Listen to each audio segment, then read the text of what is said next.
My family was very superstitious. You know, the black cat walking, don't cross that path. You have to go around, break the path on the other side. You know, hit the salt shaker, you gotta toss it over the left shoulder. Don't put new shoes on a tabletop. I'm not sure if they made some up as they were going along or if these were just sort of pushed down the line, so to speak. But we grew up in a very superstitious household.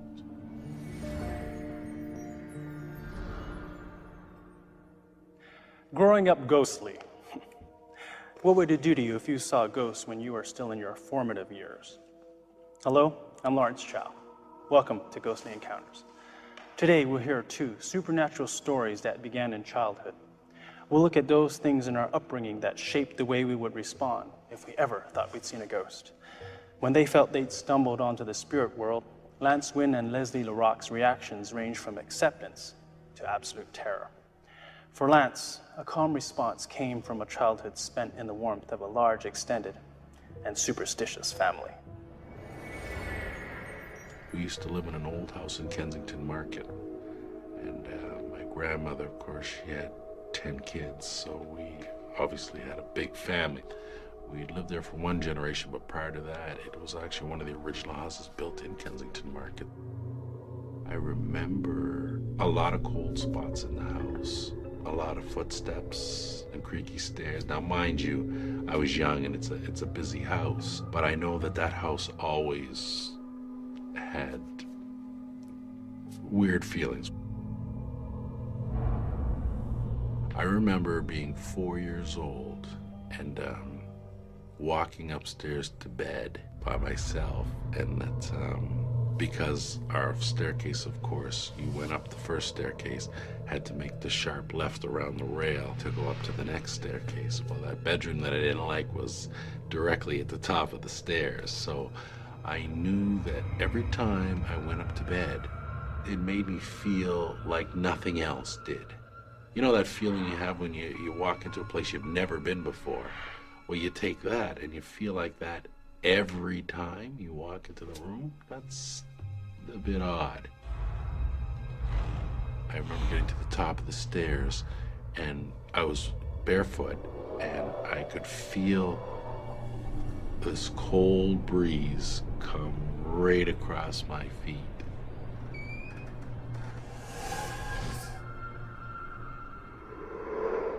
I don't think I had a real grasp as far as an explanation went, but I found it a bit odd that I didn't feel that breeze every time. It just seemed when I was getting ready to go to bed or at night.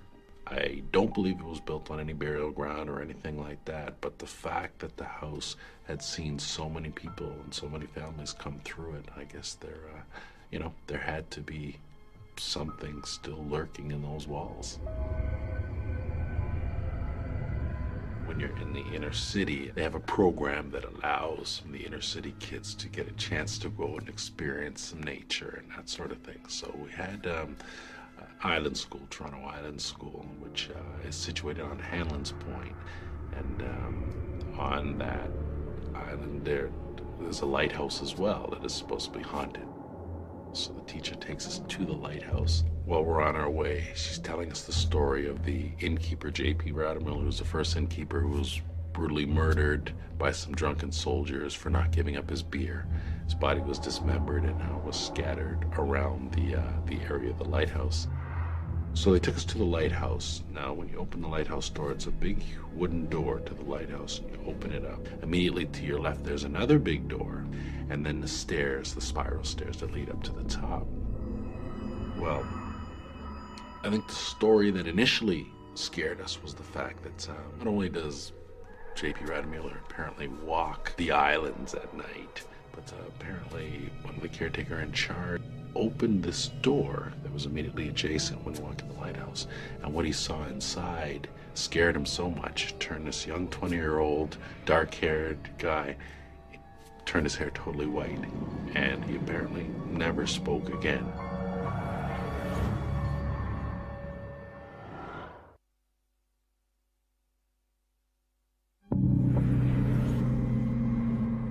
Later that night, we were sleeping in a dorm setup. 1 or 2 in the morning, I wake up. I look around, and of course, no one's awake. Everyone's sound asleep. So I get up. But as I'm walking to the bathroom, I can hear the water running, and I hear someone's in there. So immediately I'm thinking, oh, well, that's someone else is up too. Well, that's good.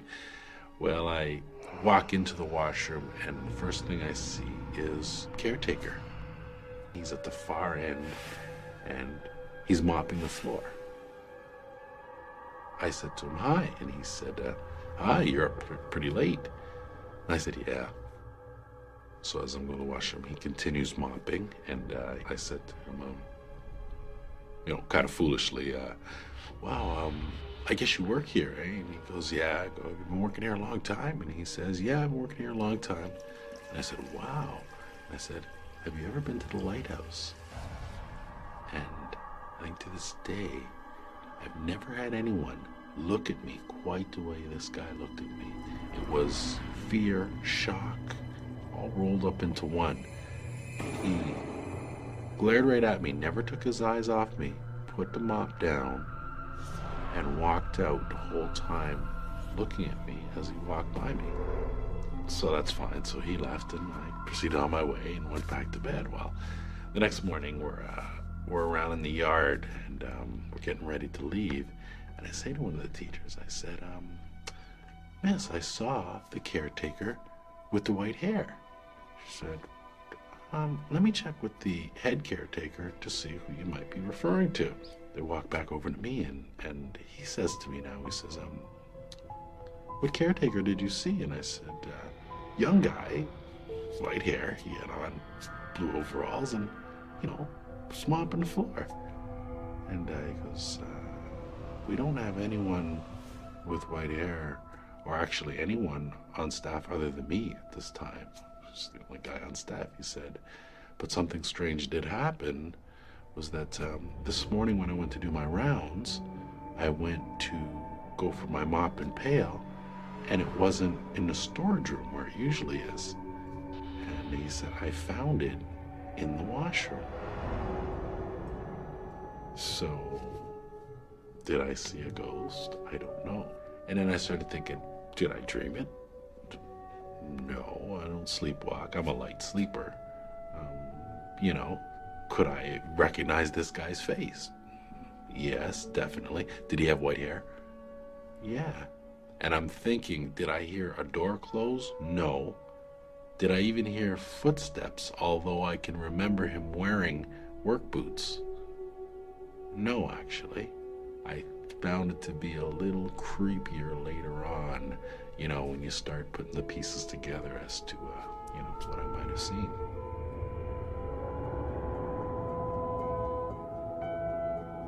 Probably a little more recent than that, was about 10 years ago. I moved in with a buddy of mine into a house that had been around for some 100 years. I lived on the top floor. We shared the middle floor with the living room and kitchen, and he lived in the basement. And in order to get to my bedroom, I had to walk up the stairs and then walk down the hallway. Well, on a couple of occasions, because I'm such a light sleeper, I would always hear footsteps coming to my door. Stop.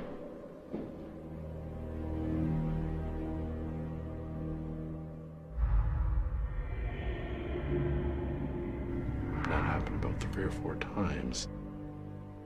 I remember being in a sleep, like I said, I'm a light sleeper, but waking right up and hearing and counting 9 footsteps each time.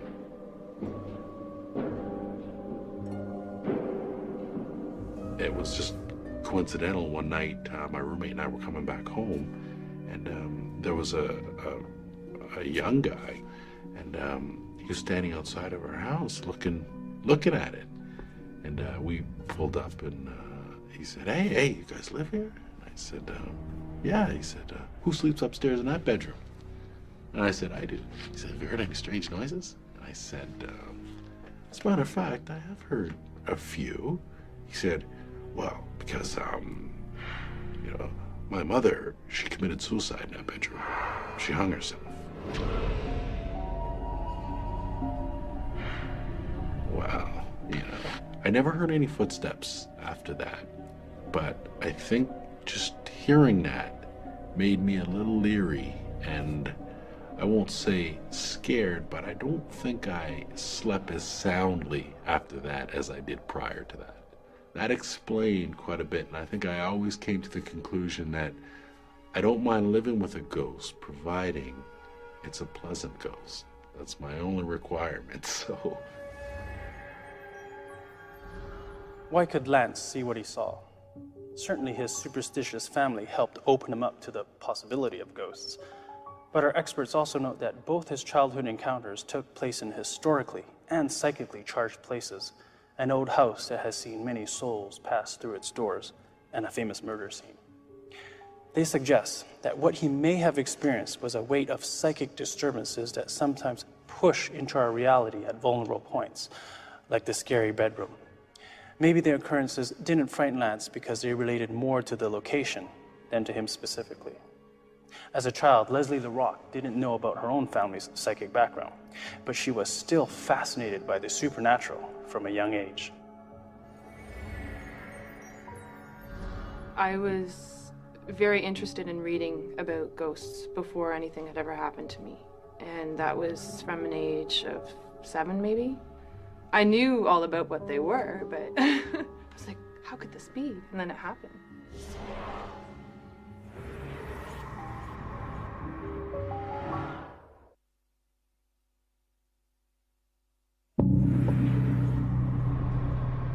My mom was very welcoming. Like, she was there with me the first time something happened. My dad was very disbelieving and very, oh my God. He still doesn't really believe, even though it just came out in the past year that his mother was a psychic, supposedly. So, and I'm just finding out now that she used to read people on the streets tarot cards and see ghosts and whatever else.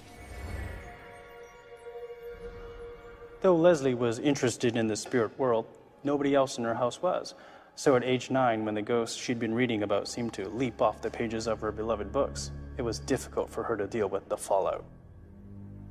I've always been scared of the dark. I slept with a nightlight for most of my childhood, teens, early teens, whatever.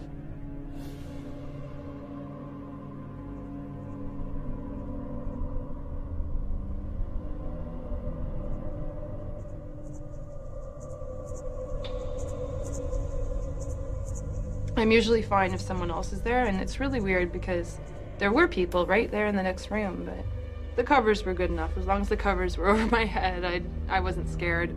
They're a protection for me, like as long as I can't see it. Even if I can hear it or feel it, I can't see it, so that feels a little bit more protective. Yeah, I've always just, from a young age, been scared, and then that thing happened to me when I was 9, and since then I've always been scared.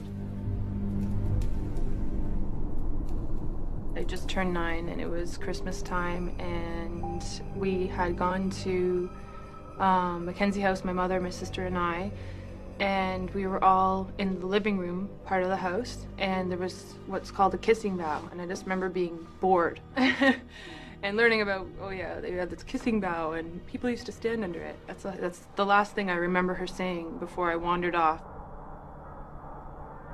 And I wandered off into the hallway by myself, and I looked up the stairs, and there was just this lady just kind of hanging there. And she was up on the landing, and she looks like she was sitting, but there was nothing to sit on.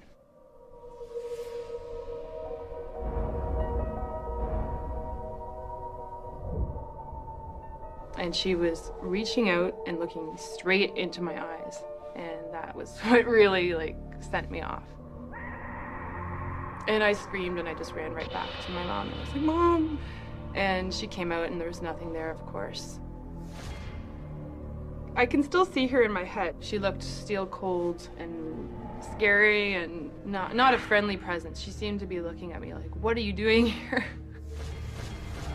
I used to go to the library as a child and just read everything.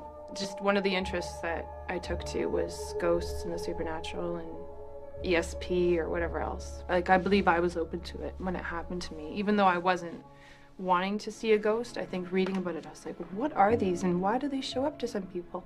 you know, I think it's half of people. I read some statistic that half of people believe and half don't.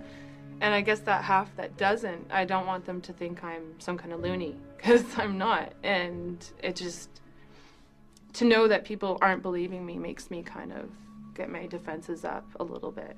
I think the most disbelief has actually come from my own dad and sister. I remember my dad not believing me, and that really hurt. He was just like, "Oh yeah, you just made it up."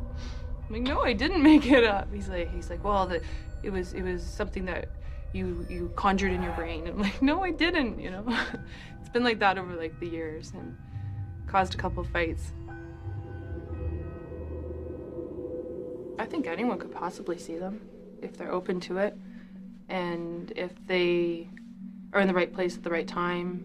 Like maybe 4 years ago, and I was just visiting a friend that lived, I think it was on Degrassi Street. I think it was, pretty sure. These old Victorian homes, and she lived on the main floor with her roommate. So there was, I think, a back bedroom, the bathroom, a really big, huge kitchen, and then she lived in the front room. And I went to the washroom, and I was just washing my hands, and I looked into the mirror, and I saw a white, when I say figure, it just looked like a white fuzzy thing to me. Passed by in the window behind me, and just kind of like that, as if it was walking by. And then I was just like, oh, not again.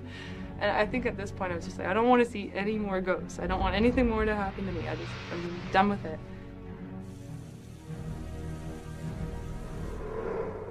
I ran out to my friend, and I was crying, and I grabbed her and just, "Come with me, oh my God," you know, and I was freaking out.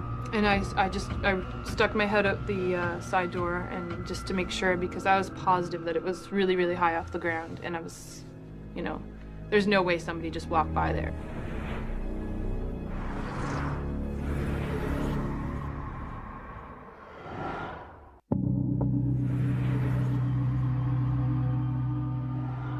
There's no way somebody just walked by there. It would have made the person like 9 feet tall or something. Was it a cloud? Like, I was thinking maybe it was a cloud. There's no way it's a cloud. It's like late at night, and it's like totally like solid white kind of, even though it was see-through, it was solid. I mean, they can't hurt you, it's like, I think later, but during the time when it happens, it's just a shock. Like, you're not expecting it at all. I definitely think seeing the ghost made me realize there's something beyond. But not only that, like, what is a ghost doing? You know, what realm are they in? And, you know, I don't want to be a ghost. I don't want to become a spirit. I want to hopefully go on to the real afterlife. One night when I was in a cottage in the summer, I guess, I don't know what happened, but we hadn't yet gone to sleep. All of a sudden, clang, clang, things were being moved around, all this stuff out in the kitchen. And the door was closed, and we're just like, oh my God, what's going on out there? And then my friend was convinced it was my other friend who was in the other bedroom with her boyfriend in the kitchen. We're just like, oh my God, yeah, was it her? Should we like go look, you know? And I think we waited until the noise had stopped for a couple minutes because we were too scared. And then I opened the door and there's nobody there. And then that's when I went right out and I was just like, you know, where are you? Like, to my friend. And I went to her room and I was like, were you just in the kitchen? And she's like, no. And I'm like, oh my God. And yeah, so I just went back to bed. I don't think I'm as scared the older I get. I guess just maturing and realizing that, you know, I can't control this, even they can't hurt me. I don't think it's affected me terribly. And I wouldn't say I'm terribly scared of something else happening, but I just don't want it to keep happening. It's still quite scary, but I'm willing to confront it. I'm willing to, and that's another thing, I guess, seeing these things or having these things happen to me, I think it's made me a lot more brave. That's a positive thing.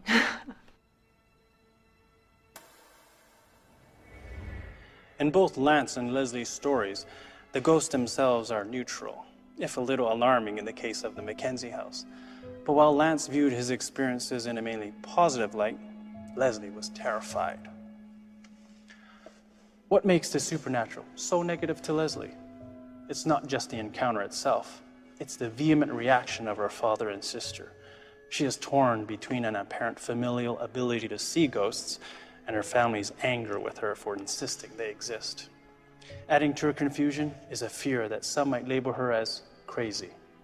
This stigma is partly why she doesn't want to see any more spirits, but it loses its power as Lesley becomes less afraid of the supernatural and of what skeptics might think. On the other hand, it's an interesting contrast that the tradition of superstition in Lance's household prepared him so well for the experiences he reports. I think that strange things and unexplained things, once you get exposed to things like that, you sort of set different parameters. Well, you know what, if the ghost is friendly, then that's okay. Where some people are like, if they can't explain it, then they'll panic and they'll flip out, sort of thing. But I think that sort of prepared me for the fact that there are things that are unexplained, and it's just the way the world is. I don't think I'm gonna go search for them, but it's very big, like, kind of pull to do it, but I never really follow through. Maybe if I get totally not scared, I would try it again. But I know I've seen these things. I know these things have happened, so don't disbelieve me, That's my attitude. It's just your loss.